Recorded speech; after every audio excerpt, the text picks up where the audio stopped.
오늘 이 시간 하나님께서 우리에게 주시는 말씀은 데살로니가 전서 1장 7절에서 10절까지의 말씀입니다. 신약성경 329쪽입니다. 데살로니가 전서 1장 7절에서 10절의 말씀 함께 보겠습니다. 같이 봅니다. 그러므로 너희가 마게도냐와 아가야에 있는 모든 믿는 자의 본이 되었느니라. 주의 말씀이 너희에게로부터 마게도냐와 아가야에만 들릴 뿐 아니라 하나님을 향하는 너희 믿음의 소문이 각처에 퍼졌으므로 우리는 아무 말도 할 것이 없노라.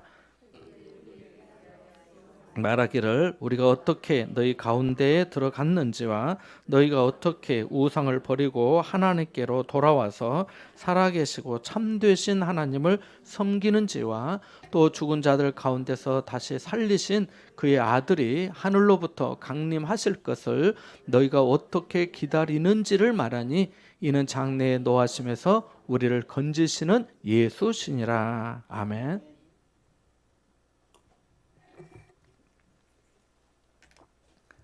어떤 강의장에서 행복에 대해 한참 열변을 토하던 강사가 청중들에게 이렇게 물었습니다. 여러분, 행복은 얻는 게 더 행복할까요? 아니면 주는 게 더 행복할까요? 라고 말입니다.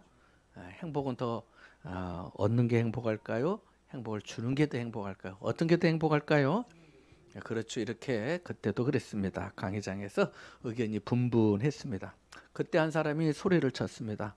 행복은 파는 사람요. 행복을 파는 사람이 더 행복하지요. 이렇게 말을 한 겁니다. 그렇습니다. 가장 행복한 사람은 스스로의 행복을 만들어서 다른 사람에게도 그 행복을 파는 사람이죠. 세계적으로 가장 많은 성공을 거머쥔 민족은 유대인이라고 합니다. 그들은 무엇을 팔고 무엇을 나타냈길래 성공할 수 있었을까요? 그것은 자신이 좋아하고 행복해 했던 것을 다른 사람들에게 팔았기 때문입니다. 유대인 덩키는 맛있는 도너츠로 다른 사람의 입맛을 행복하게 했고, 또 유대인 허쉬는 밀크를 넣은 초콜릿을 만들어 다른 사람들의 혀를 달콤하게 했습니다. 유대인 스필버그는 자신이 행복하게 만든 영화로 보는 사람들의 행복의 세계로 빠뜨렸습니다. 특히 유대인 비달 사수는 천편일률적인 그 여인들의 머리를 자유롭게 구사하게 해서 헤어스타일의 혁명을 가져올 만큼 여자들의 마음을 멋지고 행복하게 만들었습니다. 그들은 많은 부분에 편리함을 넘어 행복하게 만들었습니다. 지금도 코로나가 있습니다만은 이 코로나 백신을 개발한 주역 대부분도 유대인이라고 합니다. 그들이 백신을 만들어 사람들이 질병을 극복하고 행복한 삶을 구사하게 만든 것이죠. 화이자의 CEO 엘버트 불라와 미카엘 돌스텐이 유대인이고 모더나 백신 개발에도 유대인이 있었습니다.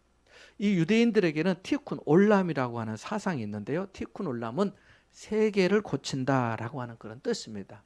유대인들은 인간의 병든 몸을 고치는 것도 티쿤 올람이라 생각한답니다. 그래서 유대인은 그 13살이 되면 성인식을 하게 되는데 그때 랍비 앞에 서서 랍비가 물으면은 이렇게 대답한다고 합니다. 랍비와 문답을 할 때 랍비가 묻는 거죠.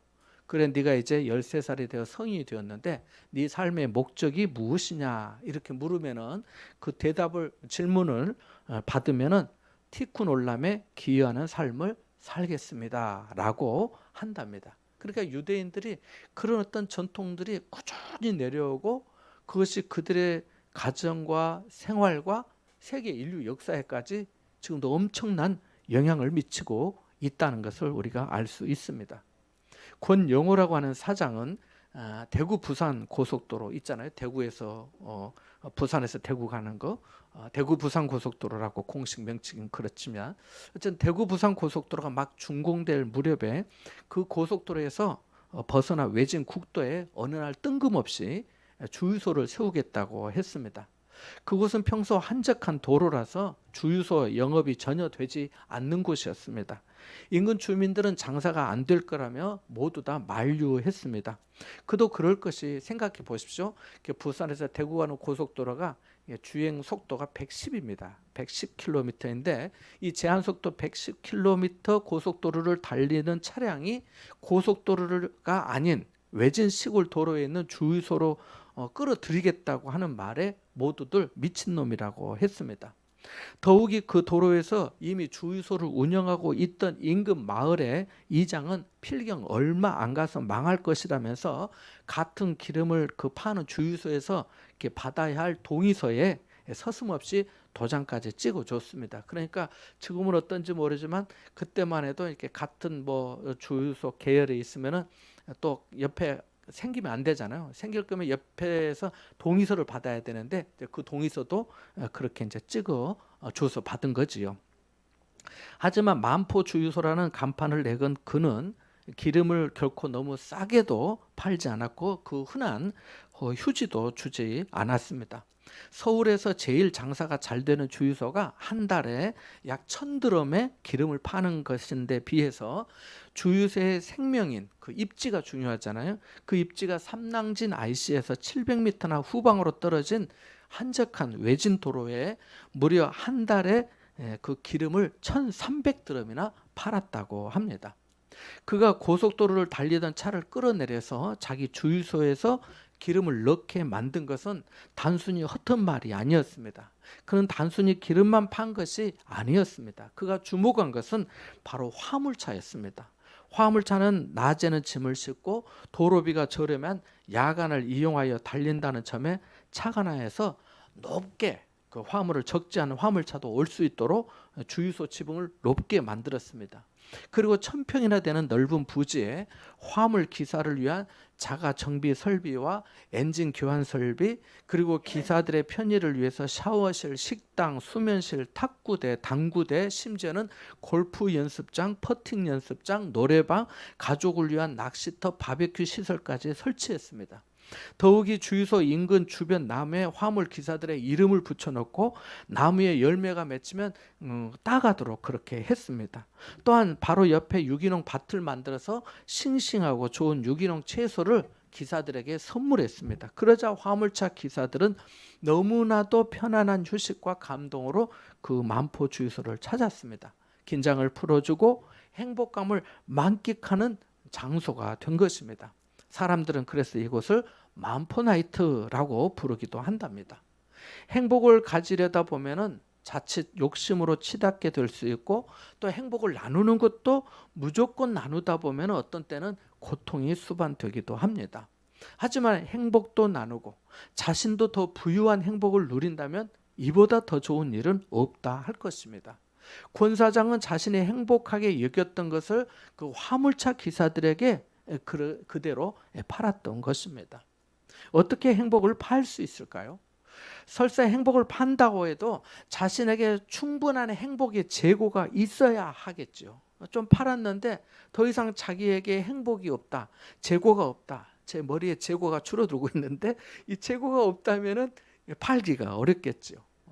그래서 행복을 무한히 생산할 줄도 알아야 하는 거죠. 마음과 생각은 그 어떤 것보다도 가장 큰 행복의 창고와 공장이 될 수 있습니다. 디즈니랜드를 세운 디즈니가 이렇게 말했다고 하잖아요. 우리가 파는 것은 행복이다 라고 말입니다. 권영호 사장이 팔았던 것도 기름이 아니라 행복이었던 것이죠. 인생에서 최고의 세일은 행복을 파는 것입니다. 행복을 팔려면 먼저 자신이 행복해야 하고 지금 그 행복을 누리는 일을 하고 있어야 하며 남에게 행복을 전염시켜 줄 줄도 알아야 합니다. 성공한 사람들의 대부분은 행복한 사람이었고 행복을 파는 사람들입니다. 감동은 한순간이 될 수 있지만 행복은 지속적입니다. 데살로니가의 성도들도 그랬습니다. 그 성도들에게는 삼박자의 은혜가 있었다고 말씀드렸습니다. 그게 뭐였지요? 3절에 나오는데 3절에 나오니까 삼박자네요. 그죠? 믿음의 역사, 사랑의 수고, 소망이 있네 라고 말씀을 드렸습니다.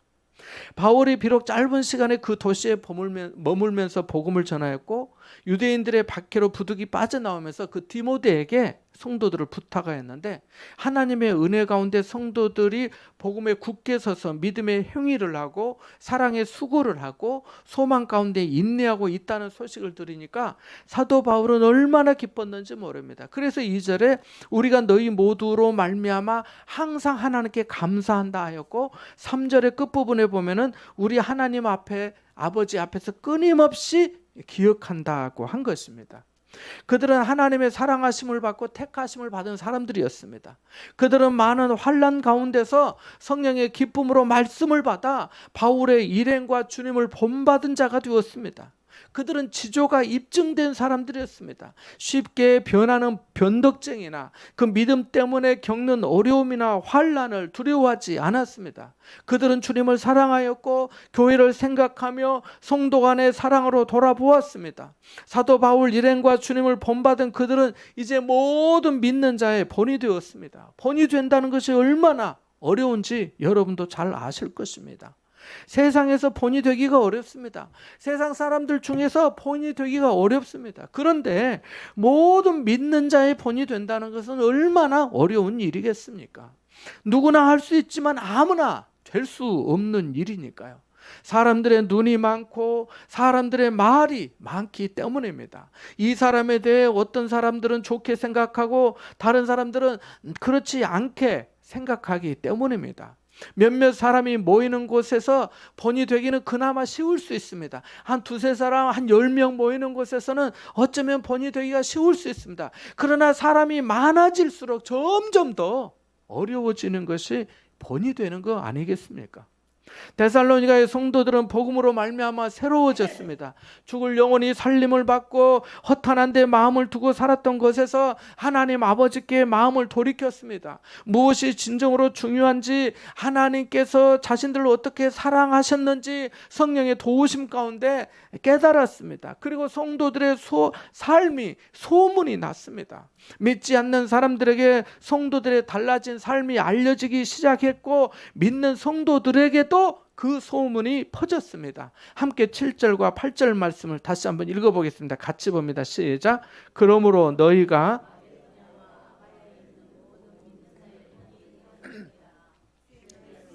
너희에게로부터 마게도냐와 아가야에만 들릴 뿐 아니라 하나님을 향하는 너희 믿음의 소문이 각처에 퍼졌으므로 우리는 아무 말도 할 것이 없노라. 아멘. 인도에 선교사로 간 맥스웰이라는 사람은 그곳에 언어를 습득하는데 대단한 어려움을 겪고 있었습니다. 별나게도 인도는 이 마을마다 언어가 달라서 그 새로운 마을에 들어갈 때마다 그 언어를 새로 배워야만 했습니다. 한 번은 어느 마을에 들어가서 그 힌두교인 한 사람을 붙들고 말 좀 가르쳐 달라고, 언어 좀 가르쳐 달라고 간청했습니다. 이렇게 말했습니다. 내가 돈은 얼마든지 줄 테니 내게 와서 말을 좀 가르쳐 주시오. 예수를 믿든 안 믿든 상관하지 않을 테니 좀 말 좀 내게 가르쳐 주시오 라고 말했습니다. 그런데 이 힌두교인이 한마디로 거절을 하면서 그 말이 참 걸작이었습니다. 그 힌두교인이 이렇게 말했거든요. 당신과 함께 있은 뒤에 그리스도인이 되지 않은 사람이 없습니다. 그래서 나는 싫습니다 라고 말합니다. 맥스웰 선교사와 만나는 사람은 누구나 기독교인이 되었습니다. 맥스웰을 만나서 대화를 하면 누구나 그와 같아지고 싶은 마음이 들었던 것입니다. 얼마나 아름다운 이야기입니까? 아마 데살로니가의 성도들도 그랬던 것 같습니다. 하나님의 말씀을 사람의 말로 받지 아니하고 성령의 기쁨으로 말씀을 받고 그 말씀대로 살려고 노력했기 때문입니다. 그렇지 않고서 어떻게 좋은 소문이 날 수 있겠습니까? 안 그렇습니까? 데살로니가는 마게도냐와 아가야 사이에 자리 잡은 그 중심 도시입니다. 지금의 그리스를 당시에는 헬라라고 했는데요. 그 헬라의 북쪽에는 마게도냐라는 그 지방이 있고 그 남쪽에는 이 아가야라고 하는 지방으로 불렸습니다. 그래서 마게도냐에서는 그 빌립보와 데살로니가가 주요 도시였고, 이 마게도냐 지방에서는 고린도가 주요 도시였으며 당시에는 모두 로마의 통치를 받고 있었습니다. 그런데 여기에 이제 소문이 난 거죠. 7절 말씀의 본이라는 단어는 쳐서 만든 자국이나 모형이라는 뜻을 가지고 있습니다. 데살로니가 성도들은 하나님의 택함을 받고 그리스도의 사랑의 힘의 자국을 가지고 있었던 것입니다. 자, 이렇게 믿는 자의 본이 된 데살로니가 성도들의 신앙은 그러면 구체적으로 어떤 모습이었을까요? 8절에 보니까 주의 말씀이 너희에게로부터 마게도냐와 아가야에만 들릴 뿐 아니라 하나님을 향하는 너희 믿음의 소문이 각처에 퍼졌다고 말합니다. 주님의 말씀은 복음을 말합니다. 그러니까 복음을 받고 성도들이 변화된 삶을 사니까 이 사람들을 통해서 예수의 복음이 마게도냐와 아가야 지방까지 들려지게 되었다는 것입니다. 여기서 들리다고 하는 단어는 뒤에 퍼졌다라고 하는 단어와 같은 의미인데요. 이 말씀을 설교를 아주 잘해서 황금의 입이라고 하는 별명을 얻은 크리소스톰은 나팔 소리가 울려 퍼져나가는 것처럼이라고 해석하였습니다. 나팔 소리가 울려 퍼져나가는 것처럼 말입니다. 그렇게 소문이 났다는 거예요. 지금도 그러합니다만은 시골에서는 중요한 전달 사항이 있으면 마을의 스피커를 통해서 소식을 알립니다. 비료를 농협에서 받아가라든지 민방위 훈련이 있다든지 마을 회의나 대청소를 하니까 몇 시까지 어디로 모여달라는 그런 거죠. 그런데 어떤 때는 저도 지금도 생각해보면 이웃 마을의 방송도 들린 거예요. 이웃 마을의 방송도. 이와 같이 복음이 퍼졌다는 거예요. 8절에서 우리가 주목할 부분은 하나님을 향하는 너희 믿음의 소문이라고 하는 대목입니다. 누구를 향하는 믿음의 소문이라고요? 하나님을 향하는 믿음의 소문. 그러니까 성도들의 믿음은 하나님을 향하는 믿음이었습니다. 사람 보고 신앙생활하는 것이 아니라 하나님을 바라고 하나님을 의지하고 하나님의 은혜를 구하고 하나님의 영광을 구하고 하나님의 뜻을 찾고 그 뜻에 순종하면서 하나님을 기쁘시게 하는 믿음이었던 것이죠. 그들의 영적 상태는 행복하였고 삶에는 뚜렷한 변화가 있었습니다. 그것이 나팔 소리처럼 각처에 퍼졌던 것입니다. 그래서 우리는 아무 말도 할 것이 없다라고 한 것입니다. 입에 댈 필요가 없는 성도들이었던 겁니다. 물론 그들이 완전하고 완벽했다는 것은 아닙니다. 그들 중에 일부는 재림에 대해 지나친 기대와 소망으로 일상을 내팽개친 사람들도 있었기 때문입니다.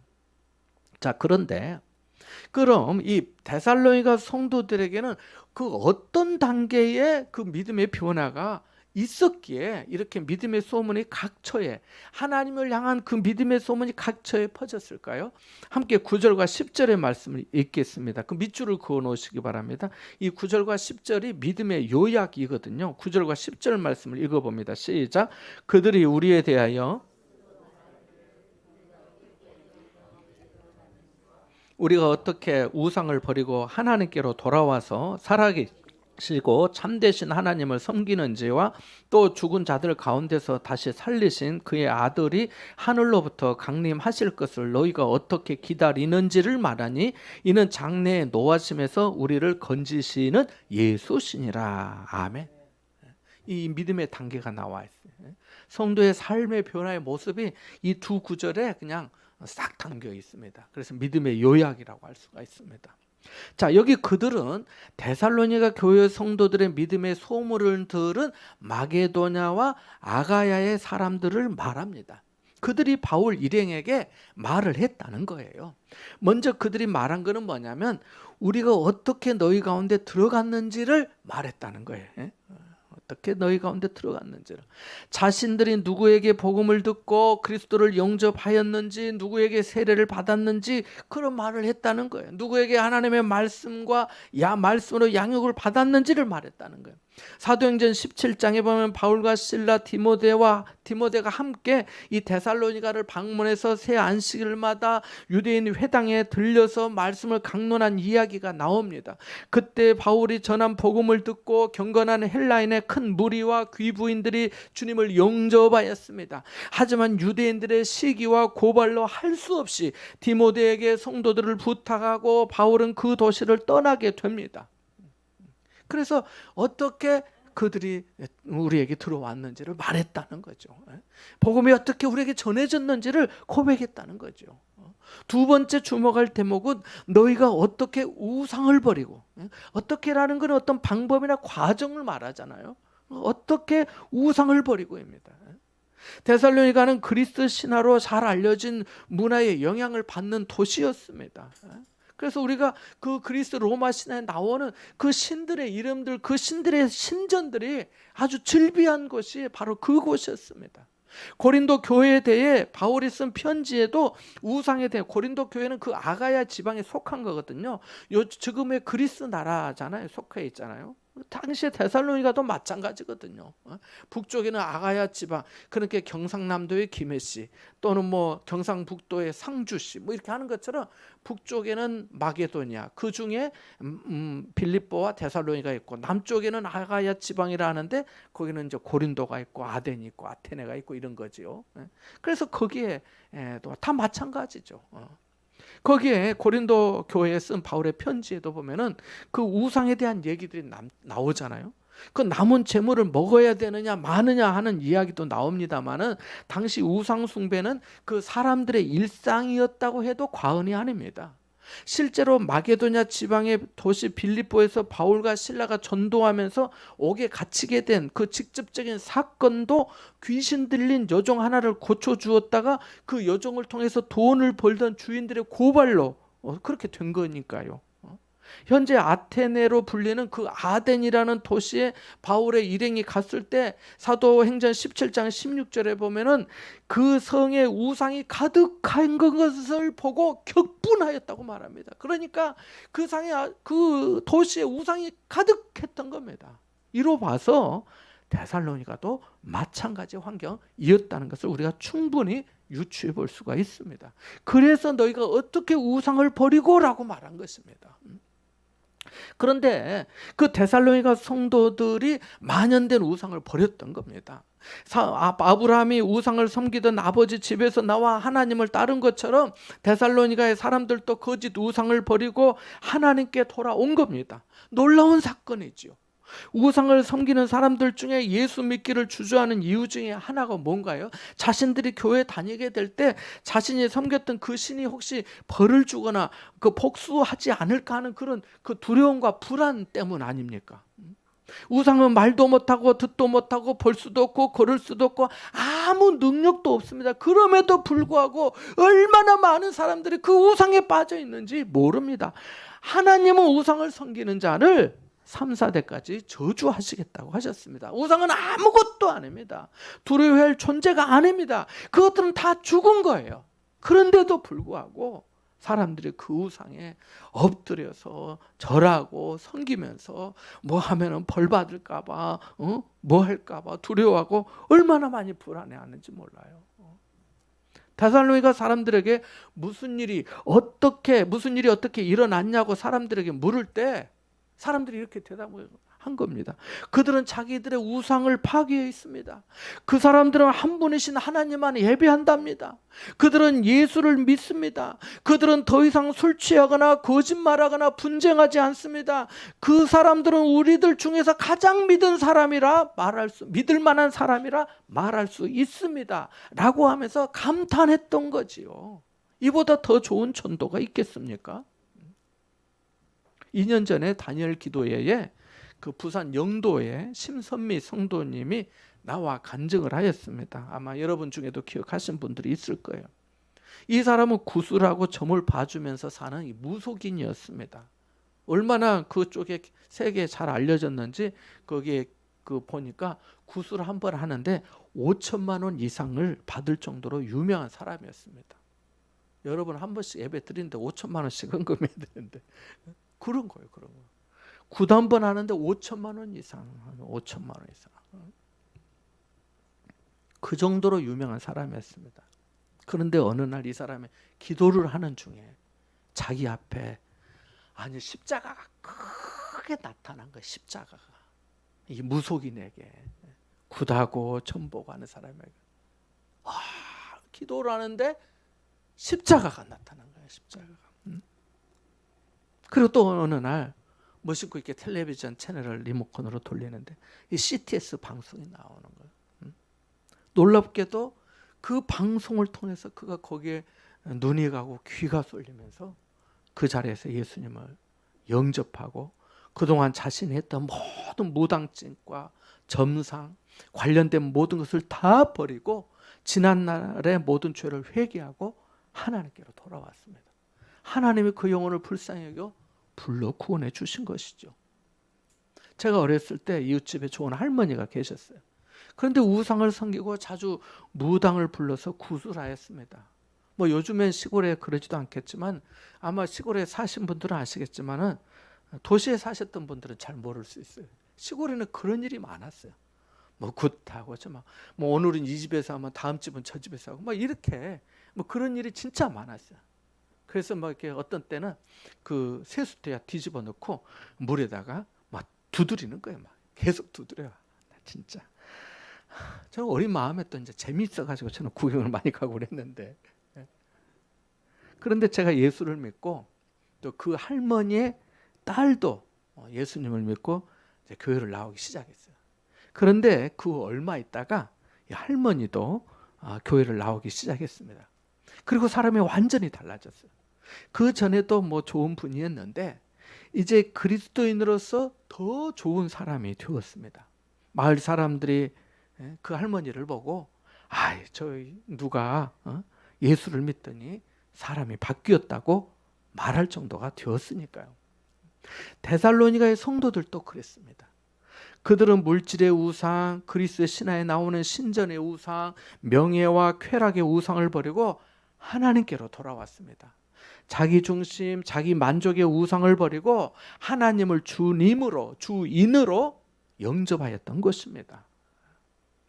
다음으로 우상을 버리고 하나님께 돌아와서 살아계시고 참되신 하나님을 섬겼습니다. 거기 글이 써 있잖아요. 우상을 떠나 하나님께로 돌아와야 합니다. 그러나 돌아오고만 말면 안 됩니다. 그것은 방향을 튼 정도에 불과하기 때문입니다. 데살로니가의 성도들은 하나님께 돌아와서 살아계시고 참되신 하나님을 섬겼습니다. 하나님을 향하는 그 믿음이 하나님을 섬기는 구체적인 신앙으로 나타난 것입니다. 전에는 죽은 신, 죽은 우상을 섬겼는데, 전에는 거짓을 주인 삼았는데, 이제는 살아계시고 참되신 하나님을 섬기게 된 것입니다. 섬긴다는 게 뭐겠습니까? 하나님을 예배하는 겁니다. 그분에게 순종하고 그분의 명예와 영광을 위하여 자신의 전 존재를 바치며 그분의 충실한 종이 되는 것을 뜻하는 것입니다. 여러분 주위에서 주목을 끄는 믿음의 사람을 조심스럽게 주목해 보십시오.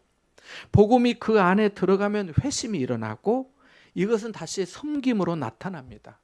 진리의 말씀 없이 진정한 돌아옴이 있을 수 없습니다. 설령 여러분이 하나님께 돌아왔다고 주장하더라도 하나님을 섬기지 않는다면 여러분은 회심한 거라 말하기 곤란합니다.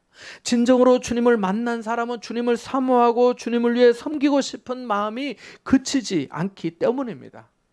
제가 아는 집사님은 남편과 농사를 하십니다. 시골에서 농사를 하고 계세요. 매일 하우스와 논밭에 그 자그마한 오토바이를 타고 다니면서 일을 하십니다. 아시다시피 농촌의 일손이 모자라서 얼마나 힘든지 모릅니다. 그래서 오죽하면 저에게까지 목사님 혹시 여기 와서 일할 사람 좀 구해 주실 수 없을까요? 한 두 사람 있으면 좋겠습니다. 자, 한 달 정도 제가 먹여주고 이렇게 다 하고 품삯도 쳐드리겠습니다. 일할 분 좀 없을까요? 라고 부탁을 할 정도까지 사람이 모자란 거예요. 농사일이 얼마나 고됩니까? 그런데 그렇게 일을 마치고도 저녁에는 교회에 가서 기도 시간을 갖습니다. 이분도 사실 불과 10여 년 전까지만 해도 정말 우상을 섬겼습니다.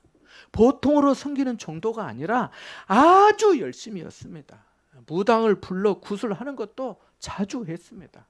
그런데 어느 날 목사님의 전도를 받아 예수님을 믿고 지금까지 믿음 생활을 잘해오고 있습니다. 자신이 예수를 믿어 행복하니까 이분이 그 행복을 팔았습니다. 시골에서 사람들에게 물리치료를 해주면서 이렇게 이제 뭐 하는 거 있잖아요. 해주면서 생활하는 그 마을의 언니를 전도하여서 함께 생활하고 신앙생활하고요. 또 다른 사람들에게도 기회가 되는 대로 복음을 전하고 있습니다. 그리고 자신에게 허락해 주신 것이 농사이니까 이 농사를 통해서 하나님이 주신 것으로 그 어려운 교회나 목회자를 섬기고 있습니다. 올해 가을에 아직 나락 수확을 안 했죠. 지금 좀 이르잖아요. 이제 10월달 중순 지나면 이제 하게 되는데 약 한 달 정도 다 이제 가을 거지를 하지요. 아직 수확하지 않았지만 수확에서 상당한 양을 그 나락을 이렇게 이제 쌀로 만들어서 방아찧어서 미자리 교회나 어려운 분들에게 전해드리고 싶다고 며칠 전에 저에게 말씀을 했습니다. 좀 알려달라고 말입니다. 소개해달라고, 추천해달라고. 삭개오는 예수님을 만나고 주여 보시옵소서 내 소유의 절반을 가난한 자들에게 주겠사오며 만일 누구의 것을 속여 빼앗은 일이 있으면 내 갑절로 갚겠습니다고 했습니다. 수가성 우물가의 여인은 예수님을 만나고 마을에 들어가서 내가 행한 일을 내가 행한 모든 일을 내게 말한 사람을 와서 보라. 이는 그리스도가 아니냐고 했습니다. 다윗은 하나님께서 자신에게 베풀어 주신 은혜에 대해 얼마나 감사했던지 내게 주신 모든 은혜를 한 가지가 아니에요. 모든 은혜를 내가 여호와께 무엇으로 보답할까라고 시편 116편 12절에 말씀하였습니다.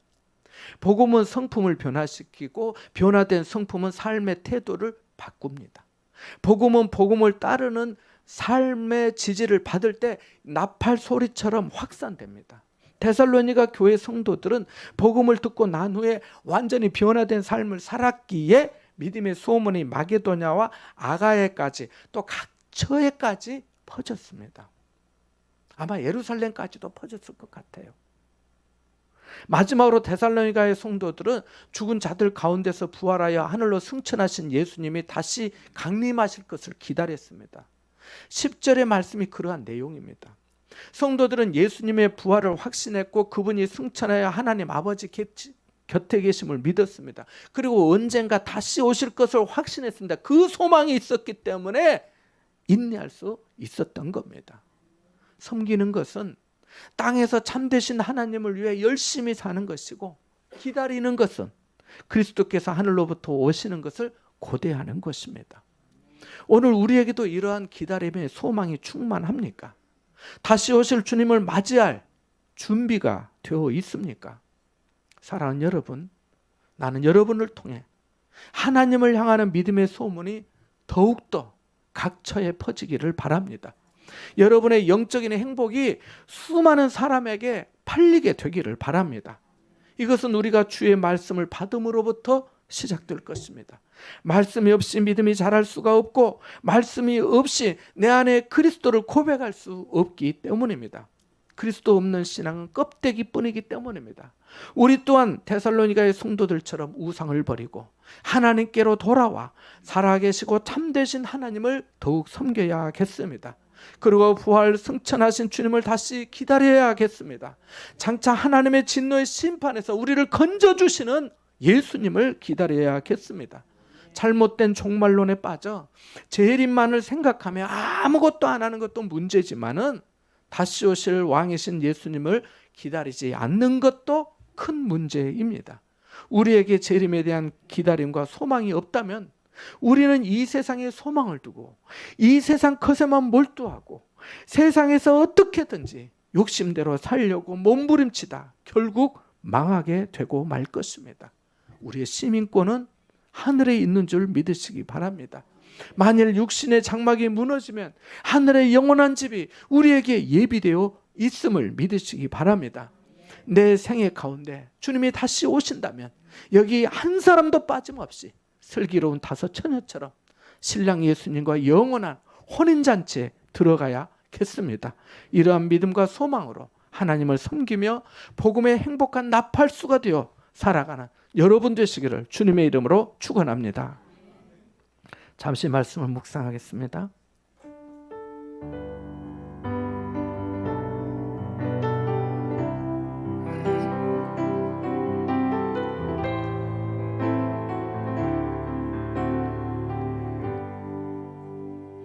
하나님 아버지 감사합니다. 우리에게 은혜를 더해 주셔서 하나님을 향한 믿음의 소문이 각처에 퍼지게 하시고 우리도 우상을 버리고 하나님께로 돌아왔으니 살아계시고 참되신 하나님만을 섬기며 다시 오실 주님을 기다리며 이 세대의 복음의 나팔수가 되어 주님을 기쁘시게 하는 사람이 다 되게 하여 주옵소서. 예수님의 이름으로 기도하옵나이다. 아멘.